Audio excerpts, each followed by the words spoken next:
President, how confident are you na tutupas si Mr. Pangilinan sa usapan niyo? At saka, pwede pa pakidetalye kung ano po yung napag-usapan ninyo, President? Yun lamang, sinabi ko, ibalik yung sunas dito sa CDO dahil ang laki na ng porsyento na nanguhuli ng tubig. So nag-usap kami, nakapag-agree naman sila. At usually naman, sa pag nakakausap ko si Mr. Manny Pangilinan, ay pag sinabi ng gagawin niya, nagagawa naman na talaga. So, makakasagot ko, tuloy-tuloy yan. But that is a short-term solution.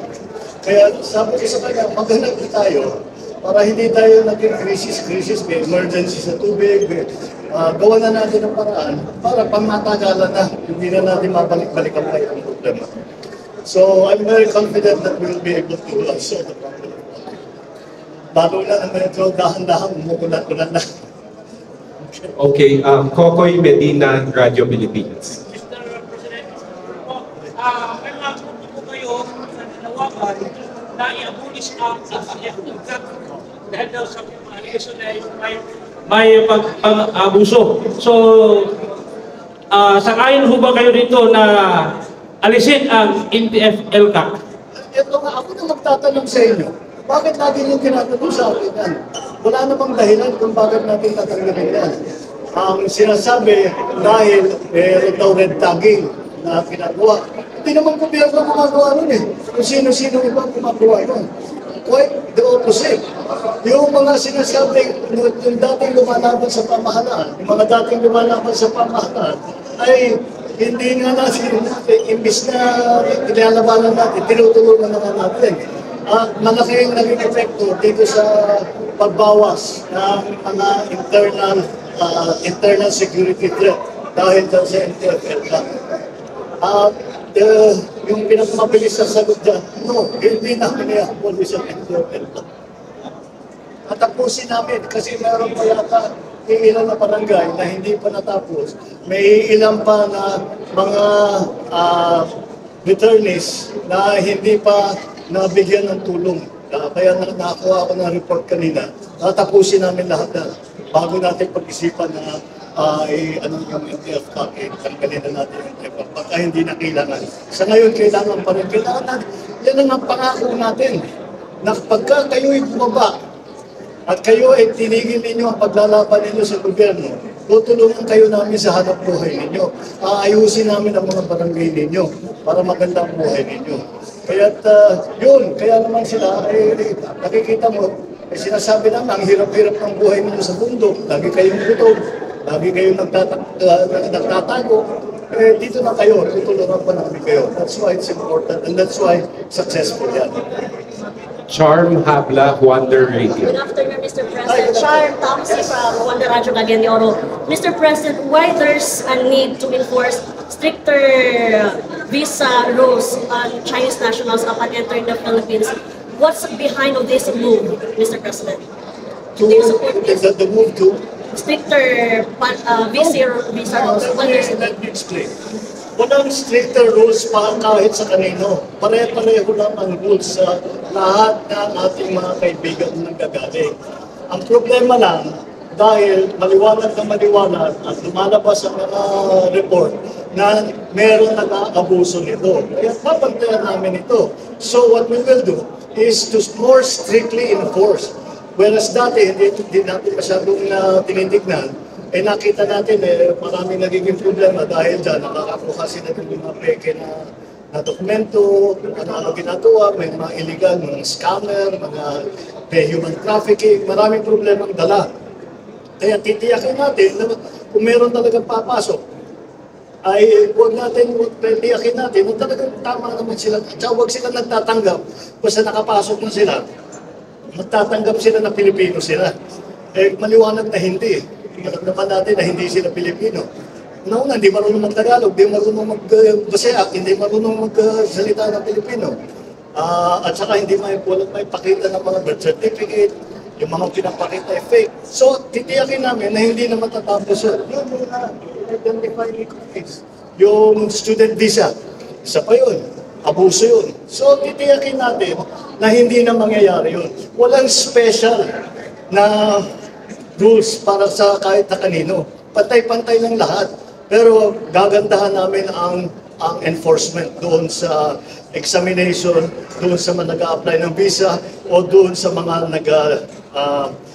nagko-convert doon sa tourist visa ng student visa at yung mga bumibili ng lupa dahil nagtatanggap sila ng Pilipino sila, yung mga ganong klaseng, ito yung mga nakikita nating scammer, mga human trafficking, yun ang binabantayan namin. Kahit naman sino, basta ginagawa nila yan, pupulihin natin. Salamat. Cyril Chavez, GMA 1 Mindanao. Mr. President, Cyril Chavez, GMA Integrated News. Sir, matunog po sa Senado ngayon yung hearings, investigation as to Pangban na Mayor Alice Guo. May directives po ba kayo sa DILG, Ombudsman, or Solicitor General to investigate or to tulungan po yung Senado natin with this certain mga issues na kinakarap niya, lalo na po yung alleged na may kinalaman siya sa Pogo operations at saka yung citizenship niya. Patagal na namin iniimbestigahan niya, kaya naman nahuli yan eh. Dahil rinid natin yung sa Pangban, nakita natin yan, nakita yung mga dokumento. Nagkini-question ngayon natin yan, kagalang yung dokumento. At saka paano siya ng mayor. Dahil marami, kilala ko lahat ng mga tigatanglak na politiko. Walang may kilala sa kanya. Kaya nagtataka kami kung saan ang galing ito, bakit ganito ito, hindi namin malaman. Kaya kailangan talagang imbestigahan. So kasabay sa Bureau of Immigration, pati siguro may mag-question na ng kanyang citizenship. Yun, lahat i-imbestigahan natin. Kasama ang investigasyon ng mga hearing na ginagawa natin. Sir, may ano ba mga specific future plans as to para hindi na po maulit? As for? Future plans para hindi na po maulit yung Hihigpitan lang natin yung enforcement. Nandiyan naman ang batas eh. Hindi tayo nakabantay na mabuti. Yun ang naging problema. At siguro, pinapabayaan din ng mga iba. Nagpapayan sila, nasusuhunan nila. Kaya yun ang babantayan natin na hindi na magyari iyan. Mas mabawasan yung mga incidents na pagpasok ng kung sino man, hindi not necessarily isang bansa naman, kung sino mang foreign national, at nagtatanggap na ng Pilipino, talagang tignan natin ang mabuti. Sir, nakikita niyo may list sa security natin. Palagay ko, hindi natin malaman. Kaya kailangan talaga natin pag-aralan ng mabuti. Pero may possibility na ganyan. Last question po, Ading Patulot, PNP. Good afternoon po, President. My question po is, anytime soon po ba masa-certify na po yung rice tarification?